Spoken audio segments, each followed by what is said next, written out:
오늘 우리에게 주신 하나님의 말씀은 고린도후서 12장 7절에서부터 10절까지의 말씀입니다. 계시된 하나님 말씀을 함께 봉독합니다.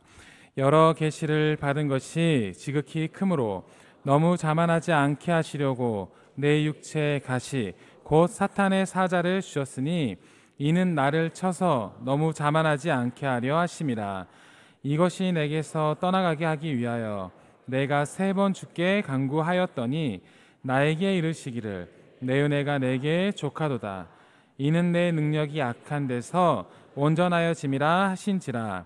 그러므로 도리어 크게 기뻐함으로 나의 여러 약한 것들에 대하여 자랑하리니 이는 그리스도의 능력이 내게 머물게 하려 함이라. 그러므로 내가 그리스도를 위하여 약한 것들과 능력과 궁핍과 박해와 공고를 기뻐하노니 이는 내가 약한 그때의 강함이라. 아멘. 할렐루야. 지난 5월에 SNS에 사진 한 장이 올라왔는데 그 사진을 보고 많은 사람들이 화가 났다는 거죠. 한 여성이 미국의 콜로라도 공항 바닥에 아기를 눕혀 놓은 채로 스마트폰을 보는 사진이었습니다. 많은 사람들이 이 여성을 비난했고 이 여성은 실직 위기까지 갔다는 거죠. 그런데 사실은 그 당시 콜로라도 공항에 문제가 있어서 20시간 이상 승객들이 비행기를 타지 못하고 그 안에서 대기를 하고 있었고, 이 여성도 20시간째 아기를 안고 있다가 지쳐서 아기를 떨어뜨릴까 봐 걱정이 돼서 잠시 바닥에 눕혀놓고 가족들에게 걱정하지 말라는 연락을 취하는 중이었는데, 한 남자가, 이 사실을 알지 못하고 한 남자가 이 사진을 찍어서 SNS에 올리면서 큰 문제가 될 뻔했지만 사건이 반전된 이야기입니다. 우리는 눈에 보이는 대로 판단해요. 잘 모르잖아요. 귀에 들리는 대로 생각하고 눈에 보이고 귀에 들리는 대로 판단하고 말하는 경우들이 많습니다. 사무엘상 1장에 보면 한나가 자식이 없어서 하나님 앞에 눈물로 울면서 기도하다가 지쳐서 기력 소리조차 내지 못할 정도로 기도하고 있는데, 그 당시 제사장이었던 엘리가 뭐라고 그래요? 술 끊어라. 여러분, 만약에 여러분의 간절한 기도 제목을 놓고 교회에서 기도하고 금식하고 기도하고 울 기력도, 소리낼 기력도 없어서 입만 딸싹딸싹 할 때 제가 와가지고 술 끊으시오 라고 말해도 이 교회 계속 다니시기를 축복합니다. 여러분, 이게 쉬운 게 아니에요. 나를 모르는 사람이 그 정도 소리하면 모르니까 아무것도 모르는 것이 저렇게 말할 수 있다라고 생각하겠지만, 엘리 제사장이잖아요. 담임 목사잖아요. 여러분을 알만한 사람들이 여러분의 형편과 처지를 알지 못하고 눈에 보이는 대로 귀에 들리는 대로 판단해서 여러분의 마음에 엄청난 상처가 될 수 있는 상황이어도 오늘 한나가 뭐라고 말합니까? 그 말을 상처로 받지 않아요. 주여 내가 술 취한 것이 아니라 마음이 너무 슬퍼서 하나님께 기도하고 있습니다. 그 말에 엘리가 알았다. 평안히 가라. 네 기도가 응답되기 원하노라. 평생의 상처가 될 수 있는 상황이, 평생의 상처가 될 수 있는 그 말을, 그 상황을 넘어서 한나는 그 상황을 통해서 평생 기도했던 아이를 얻는 기도의 응답이 되잖아요. 평생의 상처가 될 수 있던 자리가 평생의 소원의 기도에 응답받는 아름다운 자리가 되는 걸 보면서, 그렇구나, 인생은 해석이야. 내 눈에 보이는 대로, 내 귀에 들리는 대로 판단하고 말하지 말고, 인생은 해석이다. 그래서 에픽테토스라는 고대 그리스의 대표적인 철학자이며 로마 15번째 황제였던 마우쿠스 아우렐리우스의 스승이었던 에픽테토스가 했던 그 유명한 말, 인간은 일어난 사건 때문이 아니라 그 사건을 바라보는 자신의 시각 때문에 괴로운 것이다. 저 사람은 얼마나 좋으면, 얼마나 좋은 남편을 만났으면 어떤 문제가 없으면 저렇게 날마다 웃고 감사할까? 아니라는 거예요. 우리가 이렇게 힘들고 어려운 것은 내가 만난 고난이 크고 작아서가 아니라 그것을 바라보는 내 시선의 해석, 내 시선의 해석 때문에 우리가 웃을 수 있는데 울고 울 수 있지만 감사할 수 있다는 거잖아요. 그렇구나. 인생은 해석입니다. 그래서 우리가 늘 고백하는 것처럼 은혜로 말하고 믿음으로 해석하고, 우리가 아는 것처럼 여러분, 은혜로 말한다는 게 얼마나 힘들어요. 우리는 생각나는 대로, 내 감정대로, 그냥 하고 싶은 대로 아무 말 대잔치를 얼마나 많이 합니까? 그런데 은혜로 말해야 되는구나. 근데 은혜로 말하는 것보다 더 중요한 것은 믿음으로 해석하는 거예요. 내 눈으로 본 대로 해석하지 않고, 내 귀에 들리는 대로 해석하지 않고, 은혜로 말하고 믿음으로 해석하고, 여러분의 삶이 힘들고 어려울 때, 상처와 좌절 앞에 눈물 흘릴 때 내가 은혜로 말하고 있는가? 믿음으로 해석하고 있는가를 돌아보는 믿음의 성도들이 되기를 축복합니다. 오늘은 사도 바울에 대해서 우리가 살펴볼 거예요. 사도 바울. 알지도 못하고 우리가 만나본 적도 없고 만나서 쓴 커피 한 잔도 해본 적이 없는데 우리 친구 옆집 아저씨 같잖아요. 믿음의 선배 같잖아요. 믿음의 할아버지 같잖아요. 그래요. 그 사도 바울의 인생의 족적을 한번 따라가 보려고 하는데, 수많은 이야기 가운데 오늘은 우리가 사도 바울이 우리들에게 남긴 3가지 고백을 한번 살펴보려고 해요. 사도 바울이 우리에게 남긴 게 3가지만 있었겠습니까마는 수많은 흔적과 믿음의 고백 가운데 우리가 사도 바울이 남긴 3가지 믿음의 흔적과 고백을 따라가면서 하나님, 나도 바울처럼 그런 믿음의 해석, 믿음의 고백을 남기는 사람이 되게 하여 주시옵소서. 첫 번째, 약함을 강함으로 고백한 사람이다. 약함을 강함으로 고백한 사람이다. 여러분, 약함은 약한 거예요. 힘이 없으면 힘이 없는 거예요. 그런데 어떻게 약함이 강함이라고 고백될 수 있을까요?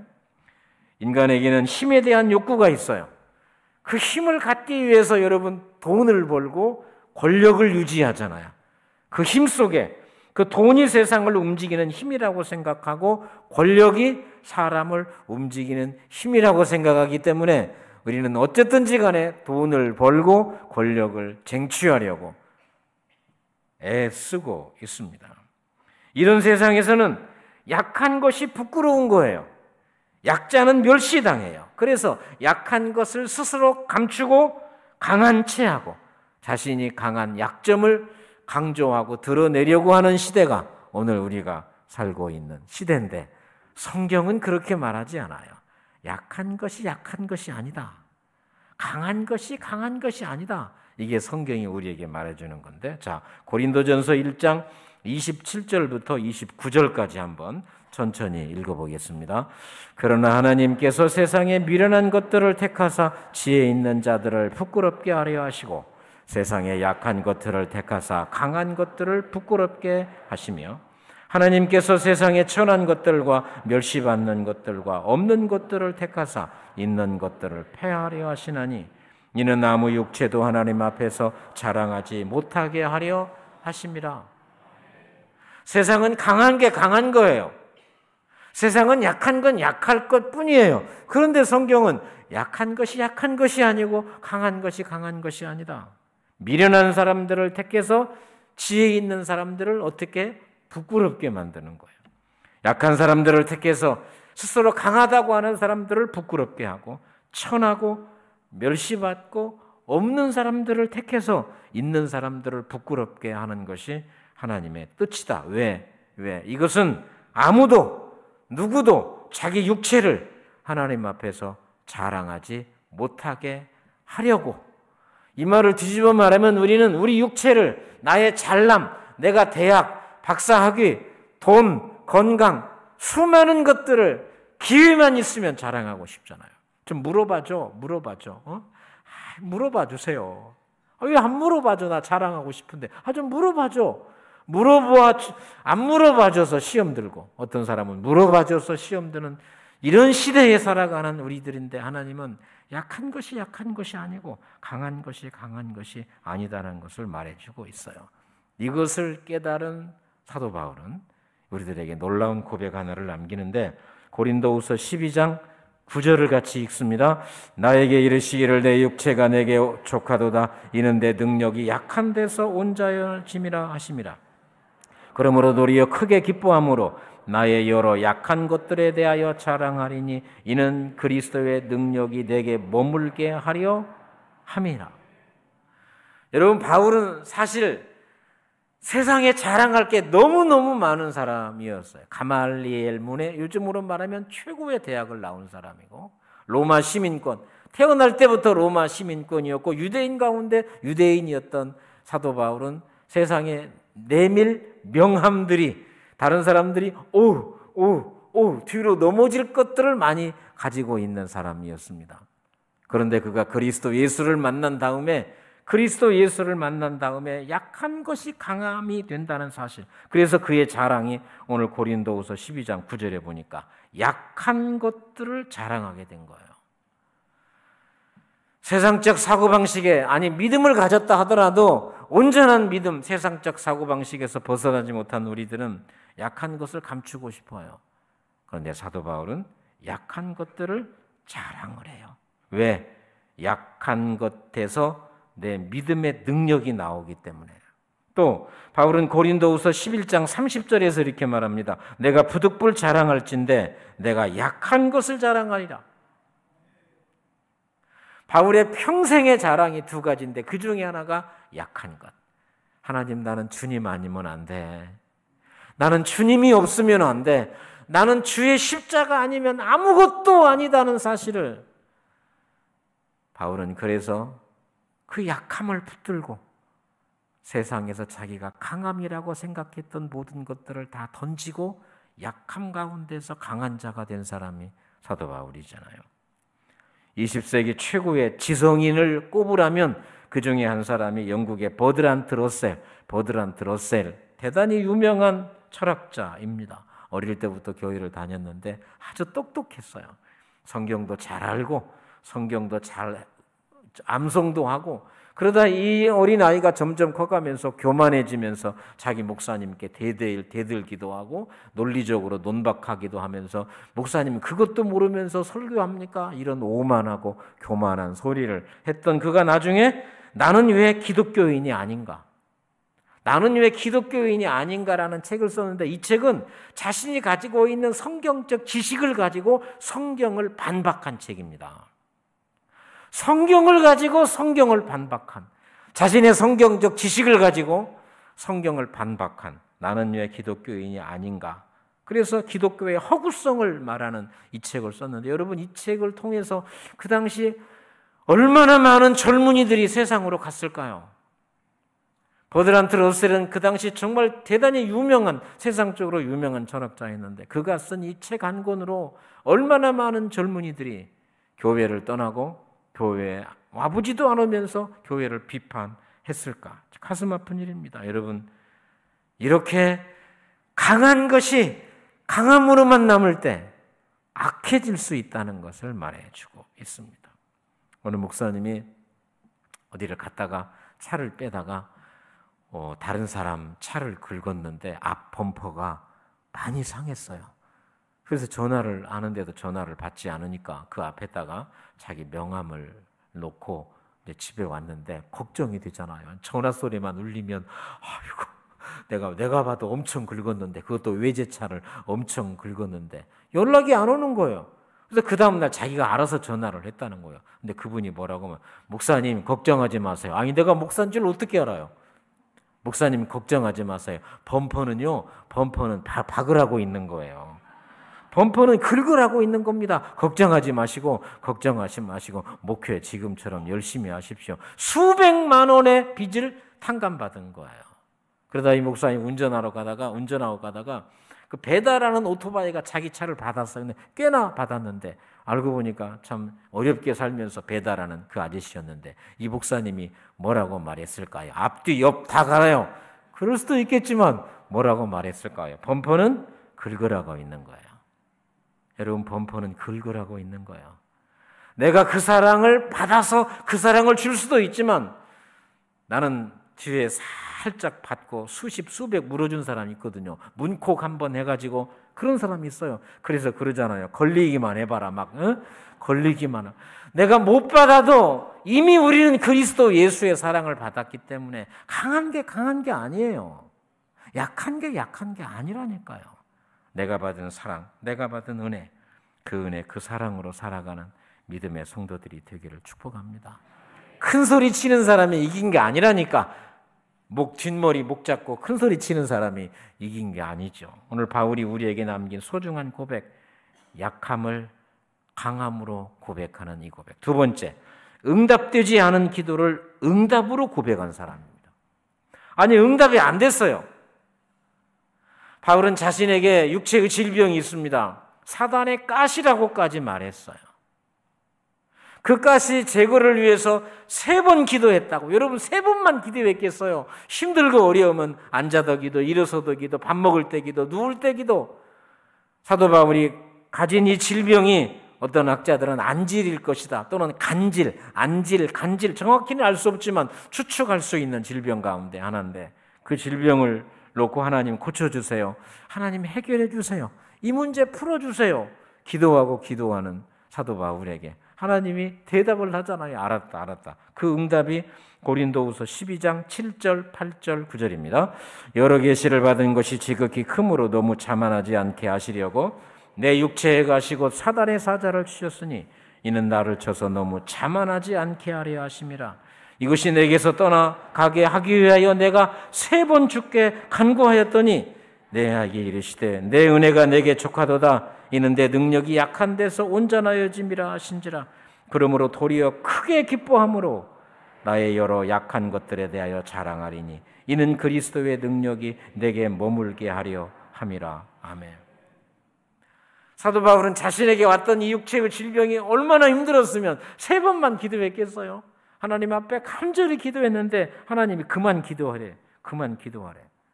내가 너한테 이 질병을 준 것은 너는 은혜를 너무 많이 받았어. 그대로 사면 네가 교만하고 자만에 빠져. 너 교만하지 말라고, 너 자만하지 말라고 내가 너희한테 준 가시야. 그리고 2번째, 그만 기도해. 하나님 그래도 그만 기도해. 하나님 나 교만하지 않을 테니까 이 가시 좀 빼. 그만 기도하라고 그러잖아. 여러분, 우리가 하나님 앞에 기도할 때 하나님이 내가 기도하는 기도에 응답은 하지 않고 그만하라니까 얼마나 마음에 상처가 되겠어요. 부부간에 말하고 다른 사람한테 말할 때도 내 의견을 말하면 그만해, shut up, 그러면 기분 나쁘잖아요. 여러분한테 한 건 아니야. 근데 하나님이 세상에 내 형편과 처지를 너무나 잘 아시는 하나님이 나한테 shut up, 입 닫어. 성경은 우리에게 분명히 말합니다. 구하라고 하셨어요. 찾으라고 하셨어요. 문을 두드리라고 하셨어요. 구하는 자가 받고 찾는 자가 찾고 문을 두드리는 자에게 열어주신다고. 내 말이 너희 안에 거하고 너희가 내 안에 거하면 무엇이든지 원하는 대로 구하라. 주시겠다고. 이런 약속들이 얼마나 많아요. 그런데 조용해. 그만 기도해. 눈 떠. 저 휴대폰 보고 있잖아. 눈 떠. 졸리면 밖에 저 뒤에 서게. 고마워요. 여러분 이렇게 피곤한데도 교회 와서 좋으니까 너무 고마워. 진짜요. 감사해. 안 졸았어. 알아.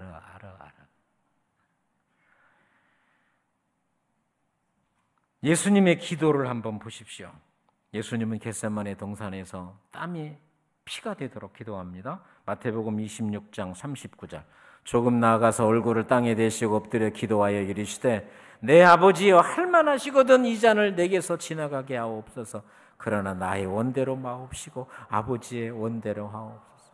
예수님, 하나님, 나 십자가 너무 힘들어요. 내가 십자가 지러 이 세상에 왔지만 하나님 할 수 있잖아요. 할 수만 있다면 이 십자가의 잔을 내게서 지나가게 하십시오. 그리고 우리 같으면 작은 말로 내 원대로 마옵시고 아버지의 뜻대로 해주세요. 내 원은 크게 말하잖아요. 그리고 작게 내 원대로 마옵시고. 예수님도 그 십자가 지기 싫었어요. 너무 힘들었어요. 그런데 어떻게 됐습니까? 십자가를 지시면서 마태복음 27장 46절입니다. 제9시쯤에 예수께서 크게 소리질러 이르시되 엘리 엘리 라마 사박다니 이는 곧 나의 하나님 나의 하나님 어찌하여 나를 버리셨나이까 하시는 뜻이라. 예수님의 그 피 같은 기도가 거절이 된 거예요. 그런데 예수님은 거절된 이 기도 때문에 상처받지 않고 오히려 하나님이 그 기도를 받지 않으셔서 구원이 우리에게 이루어진 거 아니겠습니까? 사도 바울도 마찬가지입니다. 됐다.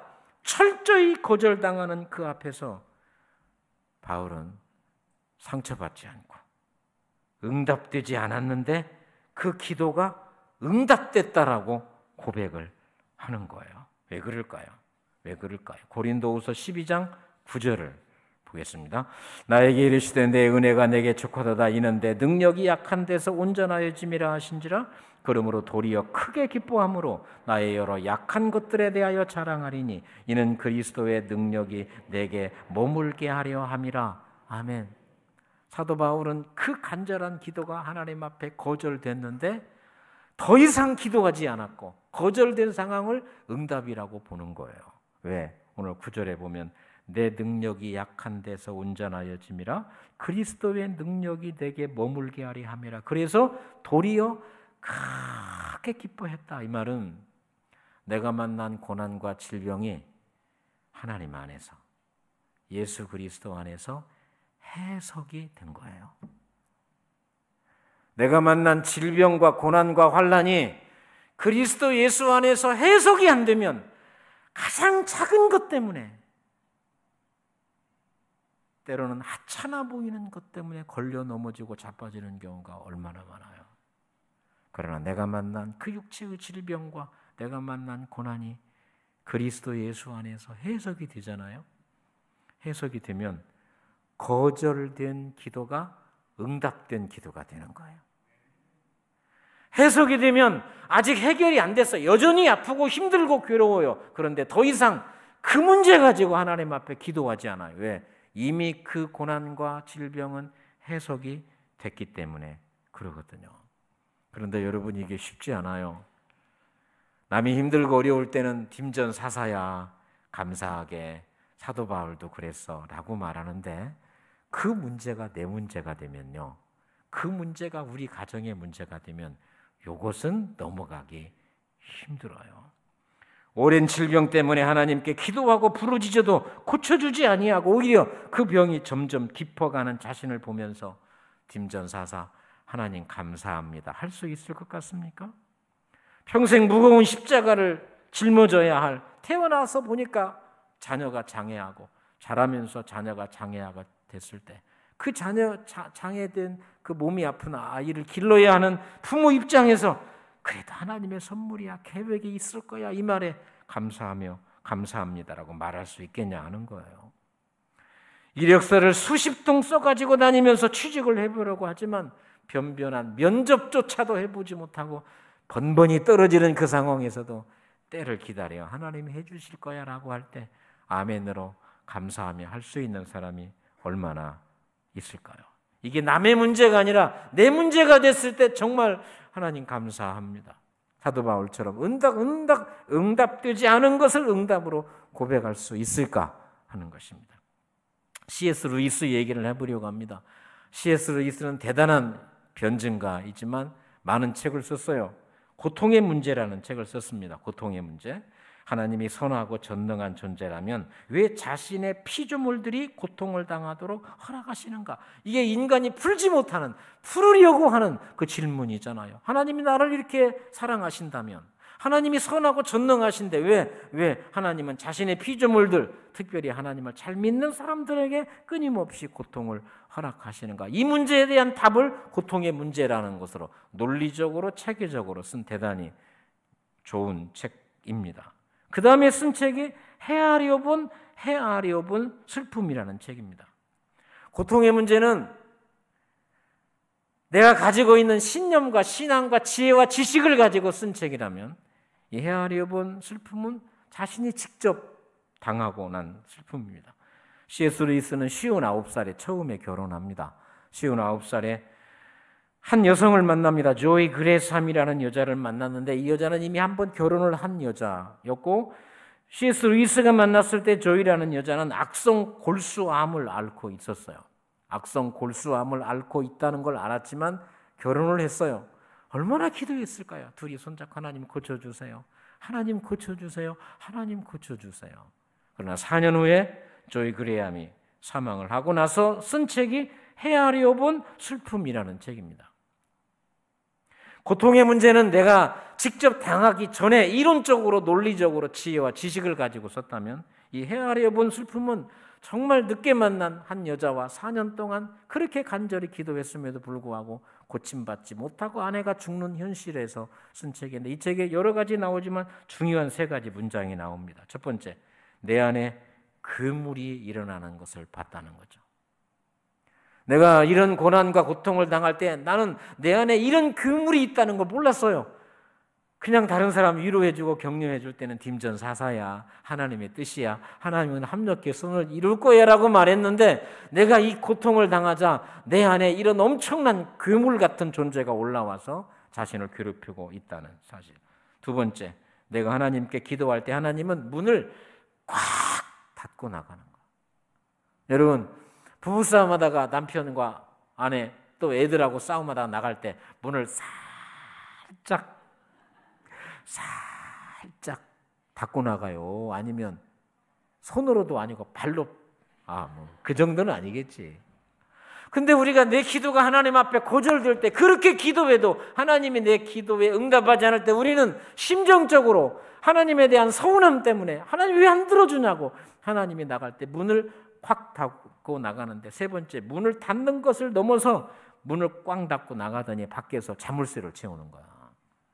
얼마나 절망적이면 자신의 간절한 기도가 응답되지 않는 그 상황이 얼마나 절망적이면 내 속에 그물이 올라오는 거고요. 하나님은 문 닫고 나가고요. 세상에 문 닫고 나간 것도 서러운데 하나님이 밖에 나가서 자물쇠까지 채우는 것을 느끼는 그 고통과 고난 가운데 이 책을 썼단 말이에요. 그런데 사도 바울은 이 고난과 고통 앞에서 예수 그리스도를 만나잖아요. 그리고 그의 고백이 뭡니까? 나의 자랑은 약한 것이다. 거절이 사랑이구나. 하나님 안에서 거절은 사랑이고 거절이 응답이다 라는 사실. 그래서 우리 사랑하는 성도 여러분, 힘들죠? 어렵죠? 살면서 이런 것 저런 것, 이런 문제 저런 문제 때문에 힘들고 어려워요. 기도해도 여전히 오히려 더 어렵고 힘든 묶음이 생길 수 있어요. 부탁합니다. 믿음 안에서 여러분이 내가 만난 고난과 슬픔과 아픔이 믿음 안에서 해석되는 그 해석이 신앙 고백까지 가는 아름다운 믿음의 주인공들 되기를 축복합니다. 세 번째, 가장 부끄러운 십자가를 가장 큰 자랑으로 고백한 사람입니다. 가장 부끄러운 십자가를 가장 큰 자랑으로 고백한 사람이 사도 바울입니다. 프랑스 혁명 당시에 죄수들의 목을 자르는 형벌 참수형을 가할 때 사용한 사용 도구가 단두대였어요. 여러분, 지금 단두대는 사용하고 있지 않지만 그 단두대가 상징입니까? 단두대가 무슨 자랑처럼 목걸이하고 다니고 집에 가면 단두대 크게 사진 하나 걸어놓고 단두대 바라보면서 은혜가 되고 그런 사람 있냐고. 프랑스 혁명 당시에 단두대가 잔인하고 끔찍한 형벌의 도구였던 것처럼 십자가도 그랬어요. 여러분, 십자가는 가장 부끄러운, 가장 수치스러운 형벌의 도구였어요. 십자가는 노예가 반란을 일으키거나 노예가 주인을 죽이고 도망가거나 그러면 그런 노예들은 가차없이 십자가형의 죽임을 당했습니다. 또 해적과 강도, 살인자, 흉악한 범죄자들은 가차없이, 그래서 예수님이 십자가에 죽으실 때 오른쪽 왼쪽 강도들 얼마나 큰 죄를 지었으면 십자가에 처형이 됐겠습니까? 또 세 번째 경우는 식민지의 반역자와 민중 선동자, 식민지의 반역자, 또 민중 선동자, 이런 사람들은 십자가에 처형을 당했는데 예수님이 로마 제국의 자기가 유대인의 왕이라고 고백한 그것이 정치적 혐의로 반역의 간주가 되어서 예수님이 십자가 처형을 받으신 거거든요. 이게 단두대처럼 십자가는 부끄러운 거예요. 우리가 목에 걸고 손에 걸고 집에 십자가 놓고 교회에 십자가, 이게 아닌 거예요. 그런데 사도 바울은 이 십자가를, 잔인하고 부끄럽고 수치스러운 십자가를 가장 큰 자랑으로 바꿔놓은 사람이 사도 바울입니다. 갈라디아서 6장 14절에 바울은 이렇게 고백합니다.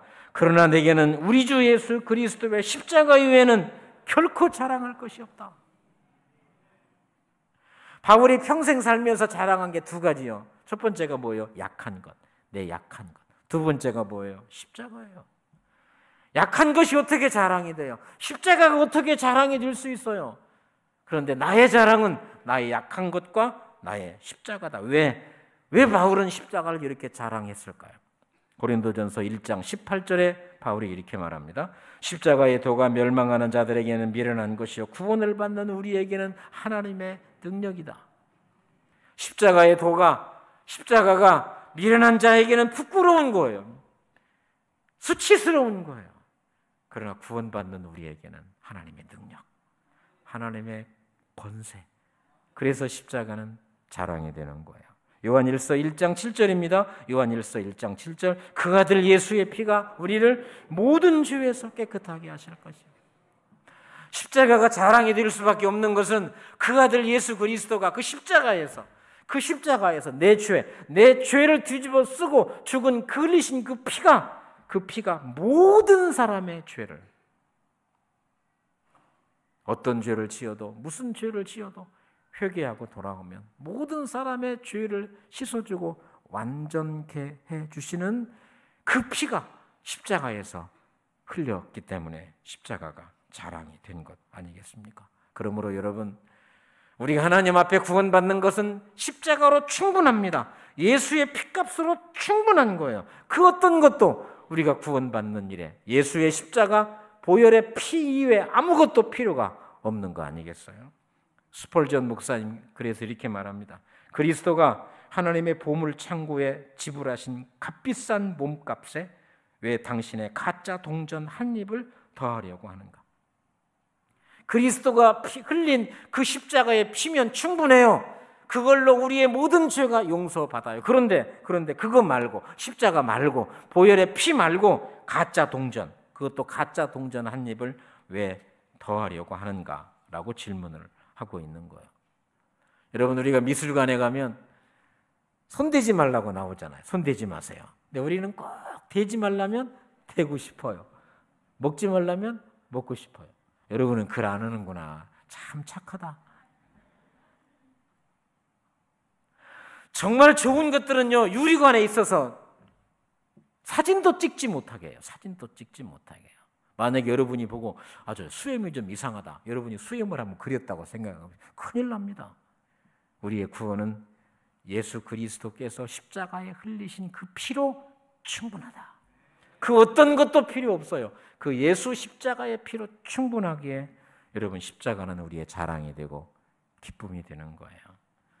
지난주 목요일에 어떤 분이 제 방송 설교를 듣고 저한테 문자를 하나 보냈는데, 제가 지난주 끝에 천정은 집사님에 관한 이야기를 했잖아요.